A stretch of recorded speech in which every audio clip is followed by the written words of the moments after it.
BNP দ্রুত চায় জানিয়ে বিএনপি স্থায়ী কমিটির সদস্য আমির খসরু মাহমুদ চৌধুরী বলেছেন, সরকার চাইলে ডিসেম্বরের আগে নির্বাচন দিতে পারে। আর জামায়াতের আমির ডাক্তার শফিকুর রহমান বলেছেন, আগামী রমজানের আগে নির্বাচন চাইছে। তবে এনসিপির আহ্বায়ক নাহিদ ইসলাম অভিযোগ করেছেন, মাঠ প্রশাসন নিরপেক্ষ নয়, বরং তারা বিএনপির পক্ষে কাজ করছে। বিকেলে গুলশানে সফররত ট্রাম্প প্রশাসনের প্রতিনিধির সাথে আলাদা বৈঠকের পর গণমাধ্যমের কাছে এসব কথা বলেন তারা। ইফতেখার রেজাকে সাথে নিয়ে আরো জানাচ্ছেন নসরানা চৌধুরী। ট্রাম্প সরকার মার্কিন যুক্তরাষ্ট্রের দায়িত্ব নেয়ার পর প্রথমবারের মতো 3 দিনের সফরে বুধবার ভোরে ঢাকায় আসেন যুক্তরাষ্ট্রের উপসহকারী পররাষ্ট্রমন্ত্রী নিকোল চুলিক। কর্মব্যস্ত দিনে পরপর 3টি রাজনৈতিক দলের সাথে আলাদা বৈঠক করেন সফররত প্রতিনিধি দলটি। বুধবার দুপুরে প্রথমেই বৈঠকে বসেন জামায়াতে ইসলামী বাংলাদেশের আমির ও সেক্রেটারি জেনারেলের সাথে। বৈঠক শেষে জামায়াতের আমির বলেন, নির্বাচন সংস্কার, মার্কিন শুল্ক আরোপ, জুলাই গণহত্যার বিচার সহ দেশের বিদ্যমান পরিস্থিতি নিয়ে আলোচনা হয়েছে। সরকারের প্রধান উপদেষ্টা বলেছেন যে তিনি এই বছরের ডিসেম্বর অথবা আগামী বছরের জুনের মধ্যে ইলেকশন দেবেন। আমরা তার কমিটমেন্টে তিনি ঠিক আছেন এটা দেখতে চাই। আর আমাদের ভিউ হচ্ছে যে এটা রমজানের আগেই শেষ হয়ে যাওয়া দরকার।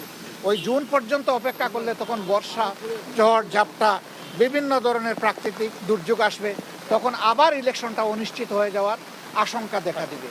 এরপর মার্কিন প্রতিনিধি দল বৈঠক করে নতুন রাজনৈতিক দল জাতীয় নাগরিক পার্টি এনসিপির সাথে। বৈঠক শেষে সাংবাদিকদের দলটির পক্ষ থেকে বলা হয়, যুক্তরাষ্ট্রের প্রতিনিধির সাথে দেশের বিভিন্ন প্রেক্ষাপট নিয়ে আলোচনা হয়েছে। প্রশাসন আমরা দেখছি প্রধান রাজনৈতিক দল বিএনপির পক্ষ অবলম্বন করছে অনেক জায়গায়, এবং মাঠ পর্যায়ে যে ধরনের চাঁদাবাজি চলছে সেই জায়গায় প্রশাসন আসলে নিশ্চুপ ভূমিকা পালন করছে।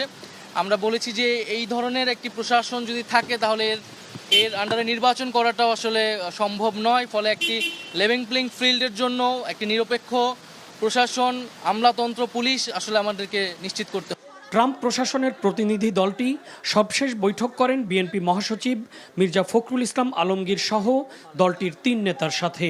বৈঠক শেষে স্থায়ী কমিটির সদস্য আমির খসরু মাহমুদ চৌধুরী বিএনপির পক্ষ থেকে জানান, 1 মাসের মধ্যে চলমান সংস্কার শেষে ডিসেম্বরের মধ্যেই নির্বাচন দেয়া সম্ভব। ডিসেম্বরের মধ্যে আমরা নির্বাচন চাই, এবং আমি যেটা একটু পরিষ্কার করে বলছি যে কারণে যে সংস্কারের কথাটা বলা হচ্ছে সেটা আগামী 1 মাসের মধ্যে সমাধান করা সম্ভব। কারণ সংস্কারের ব্যাপারে বলাই হয়েছে, ঐক্যমত যেগুলোতে হবে এগুলো সংস্কার হবে, বাকিগুলো হবে প্রত্যেকটি রাজনৈতিক দল জনগণের কাছে নিয়ে যাবে আগামী নির্বাচনে ম্যান্ডেট নিয়ে, তারা কি চায় ওটা নিয়ে আগামী সংসদে আসবে। আর যেখানে ঐক্যমত হবে সেটা আগামী 1 মাসের মধ্যে করা সম্ভব। এরপর আর কোনো ইস্যু থাকছে না। নির্বাচন কমিশন প্রস্তুত, তারা বলে দিয়েছে, আর কোনো ইস্যু নাই। সুতরাং ডিসেম্বরের আগেও নির্বাচন হতে পারে। যুক্তরাষ্ট্রের প্রতিনিধি দলের এই সফরে মূলত বাংলাদেশের সংস্কার ও গণতান্ত্রিক উত্তরণ, ট্রাম্পের পাল্টা শুল্ক আরোপ, রোহিঙ্গা সংকটে সহায়তা এবং মিয়ানমারের পরিস্থিতি সহ ঢাকা ওয়াশিংটন সম্পর্কের নানা বিষয়ে আলোচনা করবে। Nazrana Chowdhury, NTV news, Dhaka.